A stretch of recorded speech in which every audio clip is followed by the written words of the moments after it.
Еден на лист хартија, така наречена службена белешка на АНБ, го однесе македонскиот бизнисмен Јордан Камчев во притвор и таму е веќе 10 месеци. Покрај алармите од македонската стручна јавност, но и од надвор, дека здравствената состојба на Камчев не му дозволува да престојува во шутка, но пред се и понудената милионска гаранција, кривичниот суд му остана верен на обвинителството, па му го продолжи притворот на бизнисменот веќе 9 пати. Се работи за лишување од слобода на инкриминиран начин од страна на правосудниот систем во Република Македонија.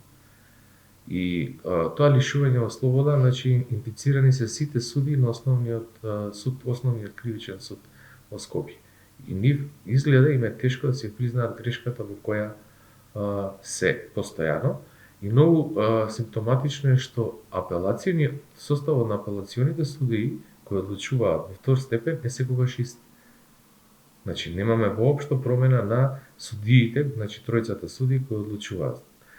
За лошите затворски услови пак, во кои Камчев неосуден и на сам старт на судски процес ја издржува мерката притвор, говореше и поранишниот еврокомесар и специјален пратеник за човекови права Јан Фигел. Тој најпрво не смееше да влезе во затворот со чудни образложенија од надлежните. Кога стана јасно дека Фигел мора и може да влезе, управата отстапи. Еврокомесарот се соочи со нечовечки услови и тортурата што се врши врз Камчев. I think he deserves equal treatment. And concerning healthcare, there is clear report from cardiologs from Austria, Slovenia and North Macedonia about seriousness of his disease, heart disease.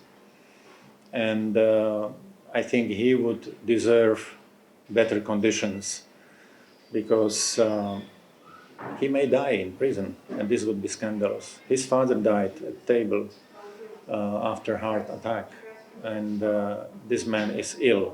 He needs better treatment. Меѓународните реакции не застанаа тука. Новинарот Чарли Тейлор во еминентниот The Times of Israel објави текст на тема условите во македонското правосудство, илустрирајќи го случајот со Камчев. Тој е притворен во затворот Чутка, озогласен и ужасен објект, место кое Заев наводно го користи за своји лични одмазди, напиша Тейлор. Условите во Шутка, дури без сугестија дека Заев го користи за да ги казни своите ривали, се далеко од тоа да бидат во согласно со Меѓународниот пакт за граѓански и политички права, но и Конвенцијата против тортура и други сурови, нехумани или понижувачки постапки или казнување, кое забранува тортура и сурово, нечовечко или понижувачко постапување или казнување, без исклучок или отстапување. Ако има разлика за некои притвореници, таму се смета за веќе обвинети и осудени. И бугарските представници го посетија Камчев, ја воочија истата слика како и Фигел, удрија со критики по надлежните, но оттаму не отстапуваат од одлуките. Ке стане ли услов случајот Камчев за евроинтегративниот македонски пат? Вака им изгледа на познавачите, со оглед на решеноста на меѓународните функционери да ја истераат правдината до крај. Последно, 4 пратеници на Европскиот парламент испратија писмо со прашања до Европската комисија во врска со незаконскиот притвор на Камчев и континуираното кршење на неговите основни човекови права. Пернел Вейс, Иван Штефанец, Петер Полак и Карен Мелчиор прашаа како Европската комисија планира да ја насочи поддршката на Европската унија за Македонија, доколку постои континуирано кршење на човековите права во земјата и докази за полициска бруталност. Како ќе заврши случајот? Тешко е да се предвиди, дури и за адвокатскиот тим на Камчев, но со сигурност останува црна дамка за македонското правосудство.